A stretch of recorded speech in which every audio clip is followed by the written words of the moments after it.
Order in the court. I am Brian Carpenter, sports editor of the Meriden Record-Journal, alongside, as always, Mr. Sean Krofsick. Shawnee, I still like your shirt. And Mr. Peter Paguagua.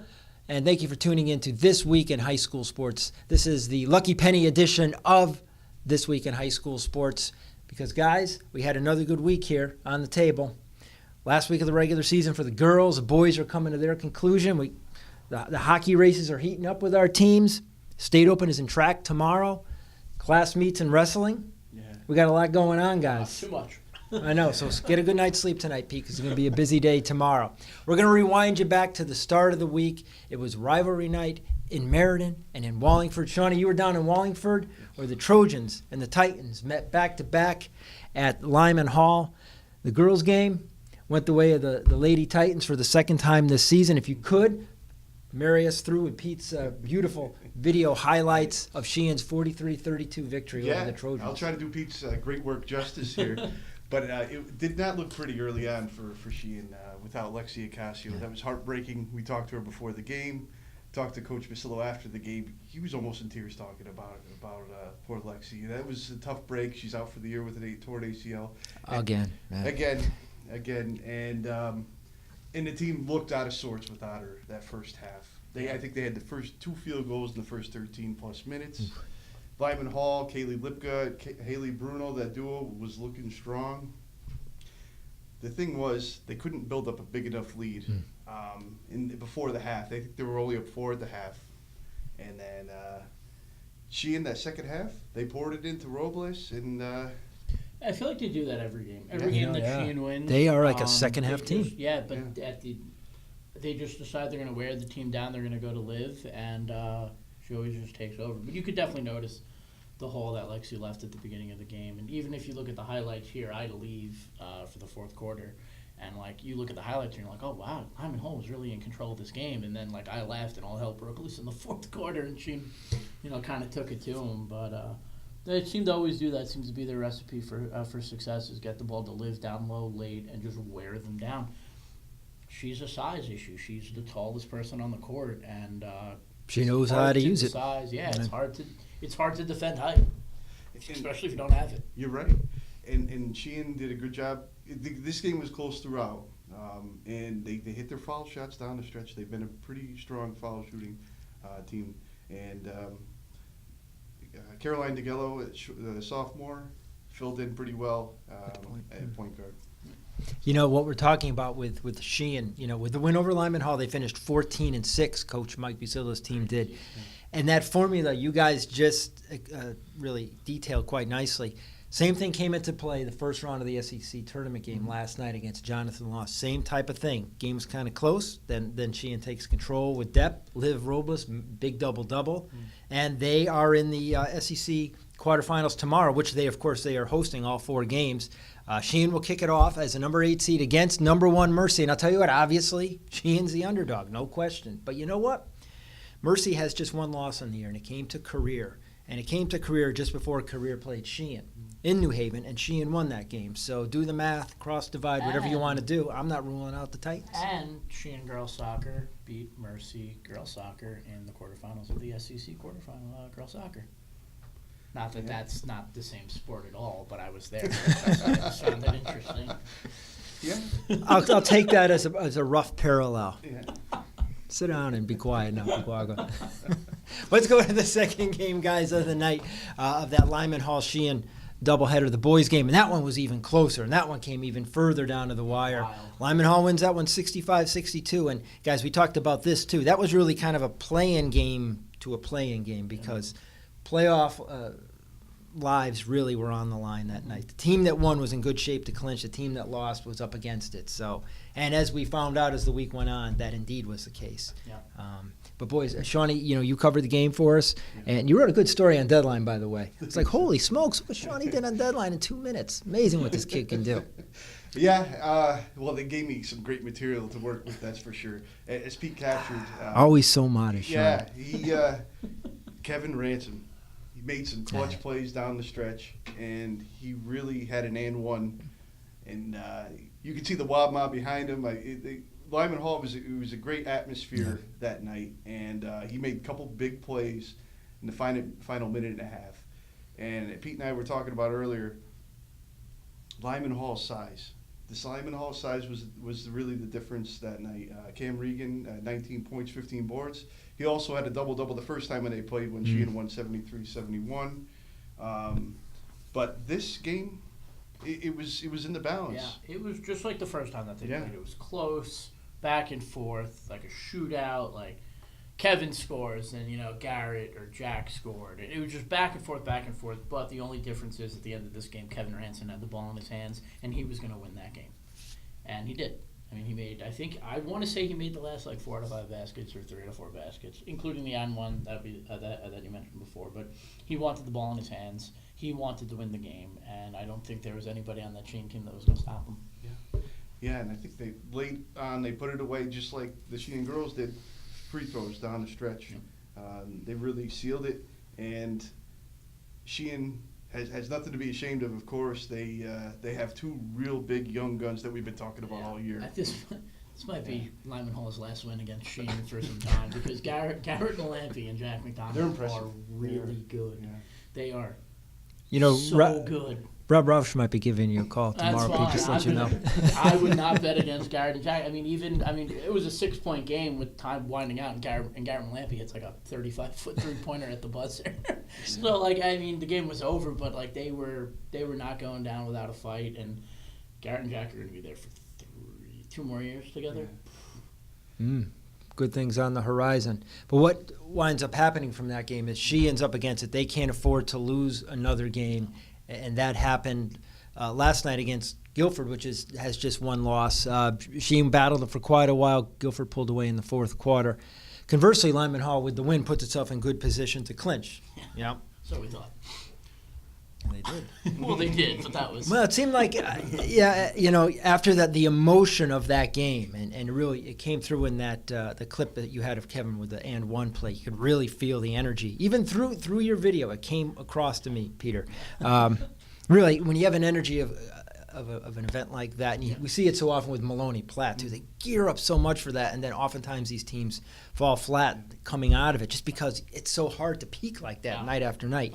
And Lyman Hall, even though they were playing for that playoff berth in Brantford, you were there on Wednesday. This is a game that they should have won quite handily, quite frankly.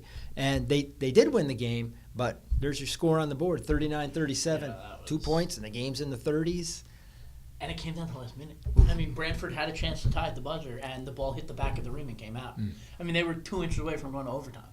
And like you said, the high that they had off that game, you read Cam's quote after the game about it being a roller coaster and, them wanting to win this game, and then Kevin saying they were over the moon after winning the game. Well, Brantford and Lyman Hall combined for 12 points in the first quarter. I texted you. I was like, what is going on here? And but they rallied at half, and again, we're not going to say it because I've said it a million times this year.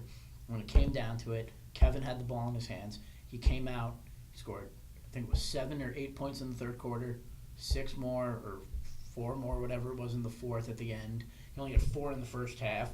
He scored 12 of his game high, 16 in the second half to win that game. Jake Rainey hit the bucket with under a minute left. Great read. He got behind the D. Kind of, and Shakespeare Rodriguez threw a great pass, and but they got going. They were a completely different team in the second half than they were in the first half. Again, maybe that was the high. Cam Regan, a little bit of foul trouble in the first half at 3 fouls. But again, we talk about that size. There's not a lot of teams in their division that can match that size. And Cam is a big boy, and he had a lot of putbacks in the second half. And when he gets going, it's really hard to stop him if you don't have someone physically to match up against him because he's so tall. Nice kid too, but just so tall. And there was Kevin Ransom, of course, again driving the engine. He's a gamer, that kid, no question. He just, he put the team on his back at the end. He was a senior leader. That's what leaders do. He was the only all RJ returning basketball player from last year. We talked. He was great at the beginning of the season. This team lost 7 games in a row and 9 of 10, and they're still going to the state tournament. Yeah, with Lyman Hall getting in, then that gives us a field of we have Lyman Hall, We have Southington. We have Cheshire. We have Wilcox Tech, which won a big game last night against Goodwin, by the way, guys. You know, God. Yeah, Will Pollock is really back to cruising altitude, too. He had a big night with like 22 points, you know, complimenting DJ Ransom, and John Soto had a big game. And then, of course, Will Maloney join the field. Now, as we tape this tonight, they're in Rocky Hill. We'll be talking to Coach Howie Hewitt later on tonight. And I'll confess right here, I don't root. I say I don't root. I'm too old to root, I think. But I really want Maloney to win tonight so that going into Monday's game at Platt, you got all the ingredients for a good rivalry game. All right, Platt's going to be 1-18, but man, 2-18 seems a lot better when you win on the final night of the regular season against your rival and keep them out of the postseason. Conversely, Maloney's playing for a playoff berth. Yeah. What's that cheesy saying about throwing out the records for rivalry games? You can just push them to the side. It sounds a lot better. But, yeah, I mean, it's been a pretty wild finish for our teams. Yeah. When we talked at the beginning of the year and Lyman Hall was 4-1, I was, they're the best team in the area, I was on the Trojan train early, and then you're such a front runner. I am. Though you're wearing that Tigers hat, so maybe I should take that back. Hey, but to see them clinch was kind of cool, even if it was a very ugly game. But look, you get in, anything can happen, right? Anything can happen. And the more the merrier. Yeah. We're going to take a break right now. We've reached our halftime, bringing you a message from our presenting sponsor, Gaylord Specialty Healthcare.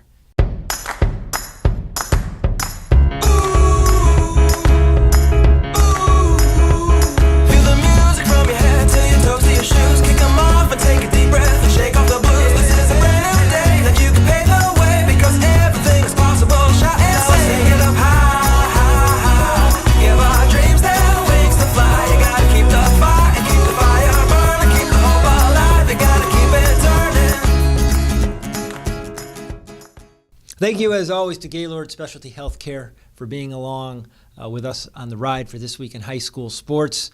We're moving on to the second half, boys. We're going to go back to Monday night. Pete, you caught this game, too, going back and forth from Lyman Hall up to Meriden, back to Lyman Hall, there, here, everywhere. Platt Maloney girls finishing up the regular season. Maloney took that first game when they met over on the east side. Was it on the east side, guys? No, it was at Platt, correct? First game was at Platt. Yeah. Thank you. Some things fall out of my head from time to time these days. But Platt had gotten beat that game. They were hungry for a little revenge, and Shawnee, they got it that night. They did. They got it heavily. They did, yeah. Well, after that first game, I tell you, Maloney, they were celebrating, and they really enjoyed it. In the Platt, you could tell the next time they were going to come back at them pretty hard, because that was the first time Maloney had won. I think it was about 3 years since they beat Platt. So, yeah, it was a balanced attack that you saw, Pete, over there. Madison Chapman, right? Yeah. 23? I feel like Platt always just is so balanced. Like, there's not one person that's going to go out and drop 40 points on you, but they have like 4 or 5 girls who can score. Yes, they do. They're all playing well. It's really hard to defend them.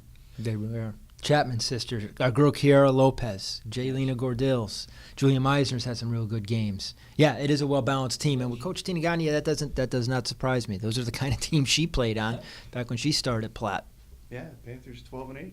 Yep, they're going to the postseason. Maloney too, of course. Hey, they finished 10-10, and that is a big step forward for the Spartans. Now, both those teams went to the CCC tournament. They were on the road. Maloney was up at Simsbury. Guys, that game was 15-15 going into the fourth quarter. Can you believe that? 15-15, and Simsbury pulled away. And Tina and the Panthers, they were at Enfield, at like number 3 seed, and Enfield took care of Platt. Those teams will both be in the Class L tournament. Still alive and kicking, Shawnee. You saw them play, Southington Lady Knights, with Miss Jeanette Wadolowski. Yes, yeah, that was impressive. 32 points. And you know how we were talking about Sheehan having a shot, knocking off a number 1 seed. Who knows? Southington might be able to do it against Ram. They played them the first time. It was close. Had a long talk with Mike Forgione last night. They were within 1 in that fourth quarter. Against Ram. Against Ram. And they finished at a 14-0 run. Ram did. That's right. And so they feel confident. That was the first game of the year. There may not be a hotter team in basketball right now than Southington. They've won 12 out of the last 13, 6 in a row. And Jeanette Wadolowski gives them a shot against anyone. And, I mean, you said first game of the year. Now, all those young players who they had at the beginning of the year, Brianna Harris, Allison Carr, they're all basically sophomores at this point, or the year up from whatever year that they were. Wow, I wouldn't They are a count different them. team. Madison Holton is another one. Yeah. Really, all those girls who were basically playing in their first varsity game, and it's 20 games later. Yeah, And 20 games later. that game, by the way, Southington at Ram. It's number 8 Southington, number 1 Ram. It's in Hebron at 4 o'clock. We wish Coach Mike Forgione and the Lady Knights the best of luck there. They are the remaining girls team alive in their conference tournament in the CCC. As we mentioned, Sheehan will be hosting Mercy at 11 a.m., the first of 4 SEC quarterfinals at Sheehan. That'll be going on all day tomorrow. I'm going to send Ryan Conchado over to that Sheehan-Mercy game. Should I make him stick around all day? I think you should. Yeah, he's interning, man. You got to earn your credits, dude. Chris Daly, though, he does a good job. He does. And even Steve Baker did a great job for on Monday as well when they had the doubleheaders. So That's right. They take care of you guys, right? Yeah. If I was Ryan, I'd stay at Sheehan all day. Sure, Yeah. there's going to be tons of pizza. I also want to thank Greg Ferry, too, for helping me out on Monday, too. Of course. I'm sorry, Thursday. Now, Greg had pasta, right? No, he did not this time, no. But I thank you, coaches, for all the hospitality throughout the week. Absolutely. Again, yeah, for whatever ADs are watching, Shawnee, you know this more than me being on site. The guys have really come to understand what we're up against with an early deadline. They give us workspace, the Wi-Fi. Thank you. Thank you. Because without it, we'd be really struggling to do our job some nights. We're going to move over to hockey. Pete, your place of business, my man. Wednesday, you made some rounds, too? Yeah, it was Tuesday, Wednesday. Right? That's right. 'Cause we started with Hall-Southington. This That's whole right. week has been something. Yeah. That's right. That's what happens when the winter season, everything gets rolling. Yeah. And just think, you're going to be at New Haven tomorrow for the State Open from 12 to about 2 a.m. Yeah, it's going to be great. But I'm going to grab some pizza while I'm down there. I mean, Tuesday afternoon, Hall-Southington, taking on Massac, a team that they should beat. And they did beat beat handily, 8-0. Andrew Raymond with the hat trick. Zach Monty, I think, faced 5 shots, made all 5 saves. So way to go, Zach. And shout out to my boy Kent Silva, scored his first career goal late in the game. So everybody contributed for Hall-Southington. It was a game for them to really go through all their lines, roll all their lines, and they got contributions from everybody, which is what you want to see as the year, is ending. Yes. Obviously a lot of teams, when you get to the playoffs, you're going to roll your 1s, your 2 lines, but it's nice if you're able, know that you can go to your 3rd line. Oh, and yeah. Produce, and that's how you make deep runs, and Hall-Southington did that last year. So they got the guys, and it was a nice little tune-up game for them, definitely. Yeah, and plus they have Zach Monty, all-record journal goalie from a year ago. Yeah, I think he's the only he was the only non-senior on that team as Yes, well. he was. I wouldn't count out Zach. His numbers are ridiculous this year. He's got under 1.3 goals against or something like that. Joe Boyle does an excellent job of keeping the stats, but Zach's been playing unbelievable. Right. The next night you went down to Northford and you saw Lyman Hall take care of Bethel Brookfield Danbury quite easily as their tune-up for the Sheehan game, which of course is tomorrow They night. needed that. I mean, coming off 2 not so good games last weekend where they lost to Brantford in a game where they beat Brantford earlier this year, and it wouldn't have been a big deal if they lost to Brantford, being a Division II team. But Brantford went up 4-0 in the first period. I mean, they just weren't there. And then Lyman Hall lost the night before to Eastern, I believe. Eastern Connecticut Eagles. Who then beat Sheehan. He'll beat Sheehan, yes. So Lyman Hall really needed to get that tune-up in heading into the Sheehan game tonight. But yeah, they 8 goals. They won 8-1. Kyle Roberts had 2. Scott Bradley had 2. Matt Pettit scored, of course, because I was there. Connor Satin, Adam Weir, and Connor Krotos all scored. Andrew Shackel played a great game in net. They needed this game. They just needed this game. They played BBD in the first round of the playoffs last year. They gave it to them then. Obviously, they're different teams, but Lyman Hall really needed this win heading into the game against Sheehan tonight because, end of the year, playing your rival, that game's, you're going to get up for that game no matter what. It's going to be nice to go in with a win. Yeah, plus, too, the team sits so high in the Division III rankings. And, Sheehan is coming off a loss. They lost to Eastern Connecticut at Connecticut College on Wednesday night while Lyman Hall was winning big. They lost 3-1, but, it was an empty net goal. It was a game that was very fast-paced, very crisp, 2-1. That's one of those games that can go either way. And really, Sheehan had been riding, 5-6 game winning streak? The one knock on Sheehan this year, and it's, it is what it is. Whatever value you want to play in strength and put in the strength of schedule is up to you. but they really haven't faced a really tough opponent other than, Eastern, who they beat earlier in the year, and then they lost to this game. Eastern's a really good team, and Lyman Hall. So, they're playing these tough opponents, and they're playing good games. And Yes, that's they a are. game that can go either way. One bounce goes the other way, and Sheehan's winning 3-1 with the empty net goal instead of losing 3-1. So it was a really good showing from the Tigans, and I expect another close game tonight. Whether maybe, hopefully not overtime. No, the first one did go to Yeah. overtime. I'm pulling for triple overtime tonight, Pete. Oh, man. I'm going to put it overtime, so whatever. Overtime for overtime. But it should be a good one right. nonetheless. It will. That game is at the Northford Ice Pavilion at 7:45. Lyman Hall Co-op against Sheehan. That's going to be a good one. Pete, I know you're going to get us some good highlights from that, and I think we have to roll them out next week. I know they're going to be about a week late, but still, Yeah, we're going to want to see the highlights from that game. Absolutely. They'll be on the website tomorrow after the game. That's right. Pete's on it, man. He is on it. The man never sleeps. Hey, folks, we appreciate you tuning in, as always, to our This Week in High School sports show every Saturday morning. I'm here, Brian Carpenter, sports editor of the Record Journal, alongside Shawnee Krofsick and my man Peter Paguagua, here, there, and everywhere. Pete Paguagua, thank you very much for tuning in. Thank you to Gaylord Specialty Healthcare. We'll catch you next week.